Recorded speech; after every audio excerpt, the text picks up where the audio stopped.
People keep asking if I'm back, and I haven't really had an answer. But now, yeah, I'm thinking I'm back. What is going on, everybody? Coming at you with another video. This is something that I found off the Census website. I will put the link into the description. And it says U.S. population projected to begin declining in second half of the century. This came out November 9th, 2023. The U.S. population is projected to reach a high of nearly 370 million in 2080 before edging downward to 366 million by 2100. By 2100, total U.S. resident population is projected to increase by only 9.7% from 2022, according to the latest U.S. Census Bureau population projections released today. The projections provided possible scenarios of population change for the nation through the end of the century.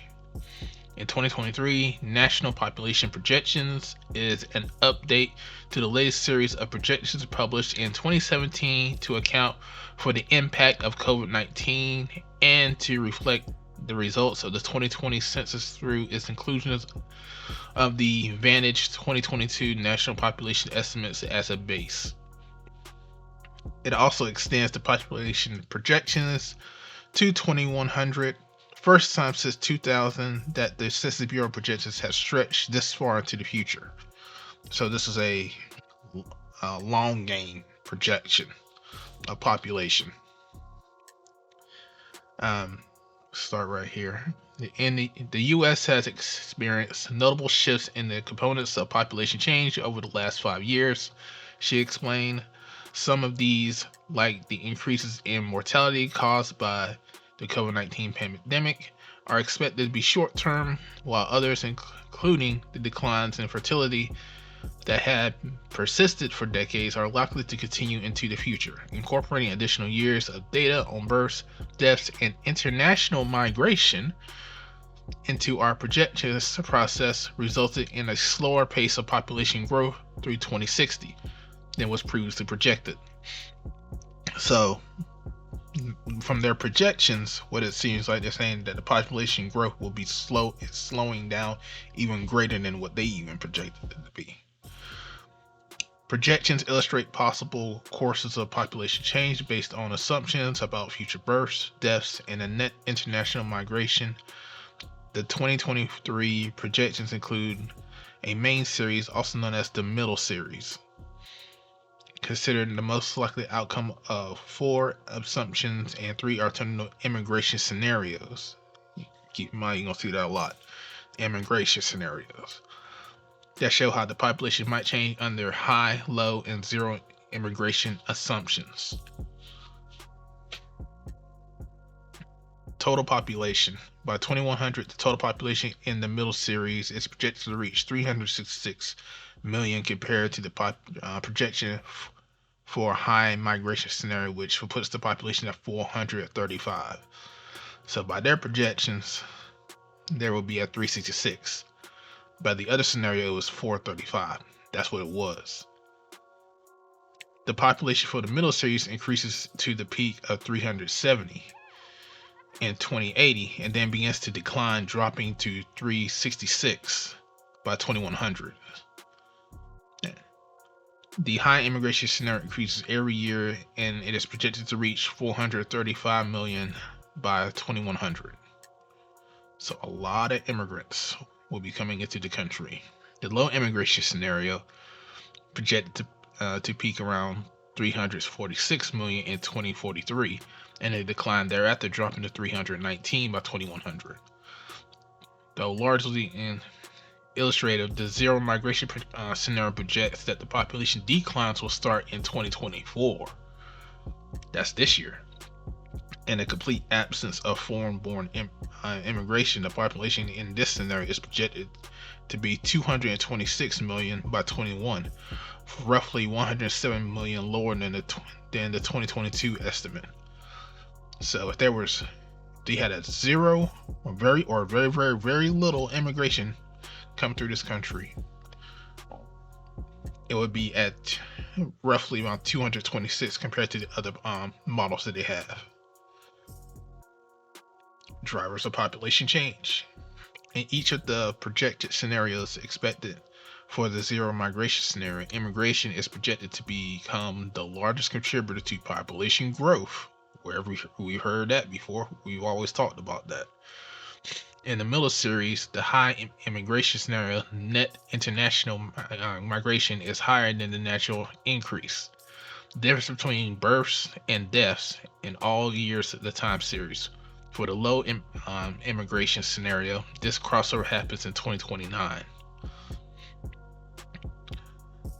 So, let me read this for you. Reduced fertility and the aging population result in natural decrease and excess of deaths relative to births. In all projected scenarios, this happens in 2038. In the main series, 2033, in the zero migration scenario, 2036, in the low migration scenario, and in 2042 in the high migration scenario. So this is talking about all the changes you're going to start seeing within the migration between all three scenarios that they have. And roughly either in the middle of the 2000s eras, or roughly you're probably thinking about 2070, we're going to start to see a decline start happening. And what's actually staving this off is the amount of immigrants being brought into this country versus the people actually born here. We also talked about the No Child Left Behind, that initiative that's been going on, so that way we can get these people into this country, because we're not having children. And if we're not having children, we need to boost our numbers up somehow. And how you do that as a country? You import immigrants into your country, because you need people. You still need people. Age and sex. Continued declines in fertility are projected to shift the age structure of the population so that there will be more adults aged 65 and older compared to children under the age of 18. In the middle series, the share of the population in the older age group surpasses that of the younger age group in 2029. And by 2100, 29.1% of the population is projected to be the age 65 or older compared to 16.4% under the age of 18. This crossover happens in 2030. In the high immigration scenario, 2029 in the low immigration scenario, and 2028 in the zero immigration scenario. So we've already started to be at the same kind of level, or getting ready to be at the same kind of level as what Japan's facing, where they have high numbers of elderly people. That's going to be a strain on society, and someone's got to pay for all that. The share of the population age 65 and older in 2100 ranges from 27.4% in the high immigration scenario to 35.6% in the zero. So if we do not import younger immigrants, we're reaching at 35.6% of your country being over the age of 65. 35.6% of your country would be over the age of 65. That's a lot. Similarly, the median age of the U.S. population, which represents the age at which half the population is older and half is younger, is projected to increase over time in all projected scenarios. So no matter what they do, it's still going to increase because people are still not having kids. In 2022, the median age for the total population was 38.9 in 2100. That's the medium. I'm guessing that's the medium study that they did from all three. You had a high, a mid, and a low. This is projected to increase to 47.9 in the middle series. Jeez. And 46.5 in a high migration scenario. 49.2 in the low migration scenario, and 53.6 in the zero immigration scenario. Median age is currently higher for females, who tend to have a longer life expectancies at birth compared to males, and this trend is projected to continue. In the middle series, is projected by 2100. The median age for females will be 49.1. So out of all the females in United States, their average or median age will be around 50, and the median age for males will be around 46. Projected median age for 2100 for females ranges from 47.7 in the high migration scenario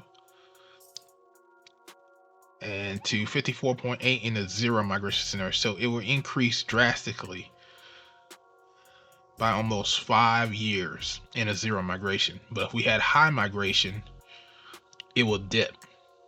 That means you have more younger immigrants coming in. But if we don't have immigrants coming in, then the average age of the woman will go up to about 54, almost 55. For males, it's the projected values of 21 age range, 45.4 in the high immigration scenario, 52 in the zero immigration scenario. Race and Hispanic origin. Non-Hispanic white alone was the most prevalent race or ethnic group in the United States in 2022 at 58.9, followed by Hispanic 19.1, non-Hispanic black alone 12.6. Although the share of the population in each of these groups is projected to change over time, these three groups are projected to remain the most prevalent through 2060 in all immigration scenarios. In 2060, the non-Hispanic white alone population is projected to decline to 44.9 in the middle series, 42.7 in the high immigration scenario, and 46.6 in the low immigration scenario, and to 50% in the zero immigration scenario. So whites projected decline by 44.9% all the way up to about 50. At the same time, Hispanic population is projected to increase to 26.9% in the middle series in 2060, 27% in the high immigration scenario, and 26% in the low immigration scenario, and only increase to 24% in the zero immigration scenario. You know, at the border when they keep putting all those children into those these homes, those Hispanic kids, that's basically why it's going to be increasing. And it's increasing, and it's only decreasing if there's no immigration scenario whatsoever. The non-Hispanic black alone population is expected to remain around 13% in 2060 in all of the immigration scenarios. So if you import, we're still going to be around 13%, hovering around there to 2060. We haven't changed nothing when it comes to our black population. We have not changed anything. Everybody else is being changed by this. We're still standing the same by 2060, and this is up to between all scenarios around that same age. So we're staying stagnant. That's not good. Some people say, "Oh, we still got a black community." No, that's not good for a country. You're still stagnant. You're not moving up. You're not moving down. You're just staying where you are. I want to see that number increase. But you know, it is what it is. Nativity. The projected share of the population that is foreign-born is highly influenced by the assumptions regarding international migration. In 2022, 13.9% of the U.S. population was foreign-born. In the main series, this share is projected to increase to 19.5% in 2100, while the high immigration scenario projects an increase to 24.4%, and the low immigration scenario projects this to increase to 14.9%.